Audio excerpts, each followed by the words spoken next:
कर करके कभी अल्लाह ने कहा और कभी अल्लाह ने हमसे कहा कि चले जाओ मेरे जमीन को छोड़ दो।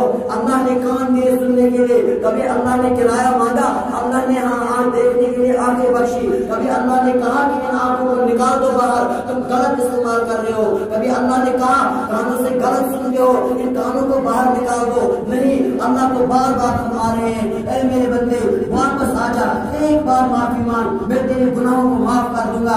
अल्लाह तो 70 माहों से भी ज्यादा अपने बंदे से मोहब्बत करते हैं। अल्लाह की कसम, ये बंदा अपने अल्लाह से दूर होता जा रहा है। अल्लाह फरमाते हैं चला जा मुझसे दूर, अगर मेरे बगैर तुझे कोई और अल्लाह मिलेगा, अगर मेरे बगैर तुझे कोई और अल्लाह खिलाता है, अगर मेरे बगैर तुझे कोई और अल्लाह मिलेगा, अगर मेरे बगैर इस दुनिया को चलाने वाला है, अगर मेरे बगैर इस सूरज को चलाने वाला है कोई, अगर मेरे बगैर रात और दिन में तब्दील करने वाला है, तो अल्लाह की कसम जाओ उस अल्लाह से मांग। लेकिन जब हम देखते हैं उस अल्लाह के सिवा तो कोई और अल्लाह नहीं, अल्लाह फरमाने फिर कहाँ चला जा रहा है, या अय्युहल इंसान, ए इंसान कहाँ चला जा रहा है, करीम, उस करीम रब से कि तू कुछ देता तुझे अल्लाह ने जिंदगी बख्शी, तू कुछ देता तुझे अल्लाह ने ऐसी नेमतें अता की। अल्लाह की कसम, अल्लाह ताला फरमाते हैं कि हाँ तू कुछ देता, तेरा कोई वजूद ही नहीं था दुनिया में कि मैंने तुझे दुनिया में लाया, फिर तुझे जिंदगी अदा की, फिर तुझे अपनी नेमतें दी, फिर क्यों तू मेरी नेमतों का नाशुक्र बन चुका है। ए मेरे बंदे, मैंने तुझे दुनिया में इतनी सारी नेमतें दी और मरने के बाद तेरे लिए जन्नत को तैयार किया, लेकिन दुनिया में अपने ऐसे अमाल बना कि तू जन्नत का हकदार बन सके। हाँ, जन्नत तो रहने वाली चीज है, दुनिया तो खत्म होने वाली चीज है। दुनिया तो 5 दिन का खेल है, ये तो 5 दिन का खेल है, 5 दिन के बाद ये दुनिया मिटने वाली है। ये मुसलमान का यकीन है। अल्लाह की कसम, अगर मुसलमान के अंदर यकीन होता कि दुनिया खत्म होने वाली चीज है, तो अल्लाह की कसम ये एक मुसलमान इस दुनिया के पीछे यूं न पड़ता।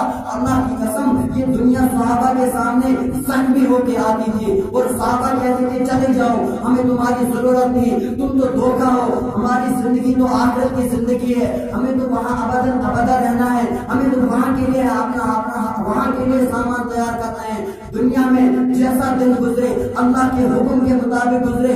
अल्लाह की कसम, महलों में रहने वाले 5 फुट जमीन के नीचे जाएंगे, टेंट के नीचे रहने वाले 5 फुट जमीन के नीचे जाएंगे। गरीब को जमीन लेनी है, अल्लाह की कसम अमीर को जमीन लेनी है। अमीर अपनी गाड़ी को कब्र में नहीं लेगा, गरीब अपने झोंपड़े को कब्र में नहीं लेगा। अमीर भी वही अमाल लेगा, गरीब भी वही अमाल लेगा। वहाँ अमाल चलेंगे, वहाँ जन्नत और जहन्नम का फैसला होगा। वहाँ किसी को गाड़ियां नहीं मिलेगी, वहाँ इंसान गाड़ियां देगा, अल्लाह नहीं छोड़ेगा। वहाँ तो अमाल चाहिए अल्लाह को, वहाँ तो नेक अमाल चाहिए कि ऐसे अमालों से वहाँ छूट है। दुनिया में अगर कोई मसला आता है, इंसान रिश्वत खाता है, इंसान पैसे भरता है, इंसान छूट जाता है, लेकिन अल्लाह फरमाते हैं मुझे रिश्वत की जरूरत नहीं, मुझे किसी की पैसों की जरूरत नहीं, मुझे गाड़ियां जरूरत नहीं, मुझे तो तुम्हारे अमाल जरूरत है। अगर एक मुसलमान अल्लाह की नाफरमानी करे तो अल्लाह अपनी बादशाह नीचे नहीं उतरते, अल्लाह तो अपनी बादशाह पर कायम है।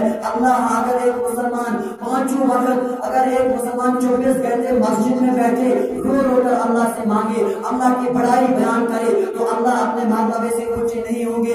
अल्लाह तो अपने मुकाम पे है, वो अल्लाह तो अल्लाह है। ये तो हमारे लिए है, नमाज पढ़ना हमारे लिए निजात का जरिया है, ना कि अल्लाह तो खुश होते हैं। नमाज छोड़ेंगे तो हमारा नुकसान है, नमाज पढ़ेंगे तो हमारा फायदा है। तो अल्लाह ताला हम सब लोग